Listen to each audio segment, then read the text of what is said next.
Hi guys, welcome to marksman YouTube channel. আজকে আমি তোমাদের এমন একটি কবরস্থানের কথা বলবো যেটি খুবই ভয়ানক একটি কবরস্থান। কবরস্থানটি অবস্থিত রয়েছে পার্ক স্ট্রিটে। তোমরা অনেকেই জানো এটির নাম হচ্ছে সাউথ পার্ক সিমেট্রি, কিন্তু তোমরা কি এটা জানো এখানে রয়েছে অনেক হন্টেড ঘটনার প্রমাণ। বলা হয় নাকি অনেক কবরের ভেতর থেকে সাড়া পাওয়া যায় তাদের অস্তিত্বের প্রমাণ। আজকে আমি তোমাদের বলবো সাউথ পার্ক সিমেট্রি কেন হন্টেড।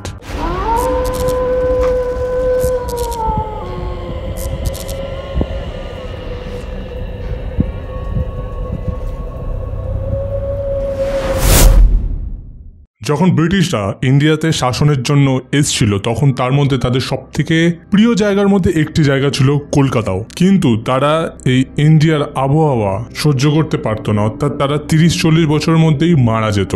কলকাতায় যে সমস্ত ব্রিটিশরা ছিল তাদের মারা গেলে এই সাউথ পার্ক সিমেট্রিতেই কবর দেওয়া হতো। এই সাউথ পার্ক সিমেট্রি হন্টেড হওয়ার কারণে মূলত 3টি কারণ আছে, কিন্তু এর পেছনে আরো অনেক ঘটনাও আছে যেগুলো মানুষ হতে দেখেছে, সেটা আমি ভিডিওর শেষে বলবো, সঙ্গে থাকো। তার আগে জেনে নাও এই মেন 3টে কারণ। প্রথম কারণ, দ্য ডেনসন্স ফ্যামিলি। বলা হয় নাকি দ্য ডেনসন্স ফ্যামিলি যতজন মানুষ ছিল তারা সবাই এক এক করে মারা যায় কোনো কারণ ছাড়াই। তারা কি কারণে মারা গেছিল আজ পর্যন্ত সেই কারণ কেউ জানতে পারেনি। ডেনসন ফ্যামিলি যতজন বলতে অর্থাৎ মোট 5 জন সদস্য ছিল, যাদেরকে এই কবরেই সমাধিস্থ করা হয়। 5 জনের 5 জনকেই। বলা হয় নাকি এই ডেনসন ফ্যামিলির যতজন সদস্যরা আছে তাদের কবর থেকে বর্ষাকালে রক্ত টপ টপ করে পড়ে, যার জন্য এটিকে ব্লিডিং টম বলা হয়।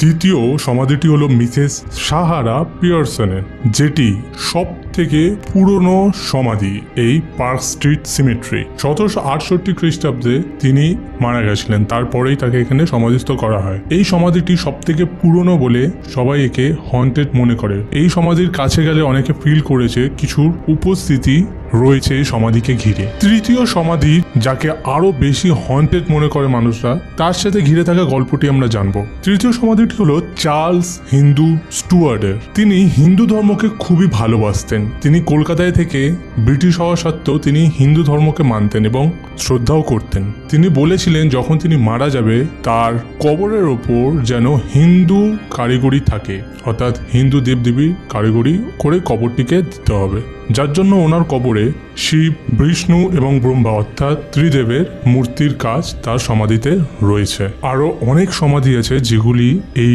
পুরো জায়গাটিকে হন্ট করে, কিন্তু তার রহস্য বা এত ডিটেলসে কোনো কিছু কেউ জানে না। সেখানে থাকা গার্ডের মুখে শোনা গেছে যে রাত্রিবেলা করে অর্থাৎ রাত 6টার পর থেকে সেখানে আর কাউকে ঢুকতে দেওয়া হয় না। সেখানে হয়ে থাকে নানান রকম হন্টেড জিনিসপত্র। শোনা গেছে যে রাত্রিবেলা অর্থাৎ 12টার পর সেখানে অ্যালবেস্টার বা টিনের ওপর রীতিমতন ঢিল পড়ার শব্দ শোনা যায়। অনেকবার এমন হয়েছে যে এই ঢিল ছোড়ার শব্দ শুনে একটি গার্ড বেরিয়েছে, কাউকে দেখতে পায়নি, কিন্তু পায়ের শব্দ শুনেছে যে কিছু একটা পার্ক স্ট্রিট সিমেট্রির ভেতর ঢুকে গেল এবং সে রীতিমতন ভয় পেয়ে গেছিল, যার পর থেকে তিনি নিজের চাকরিটি ছেড়ে দেয়। তো আজকে ছিল এই সাউথ পার্ক সিমেট্রির গল্প। কেমন লাগলো তোমরা অবশ্যই জানিও কমেন্টসে। ভালো লাগলে সাবস্ক্রাইব করো চ্যানেলটা। তোমাদের সাথে যদি কোনো হন্টেড ঘটনা ঘটে থাকে তাহলে অবশ্যই আমাদের ফেসবুক এবং ইনস্টাগ্রাম এবং মেল আইডিতে গিয়ে লিখে আসো, লিঙ্ক ডেসক্রিপশনে দেওয়া আছে। আজকের মতন এখানেই বিদায় নিচ্ছি, আবার কালকে দেখা হবে।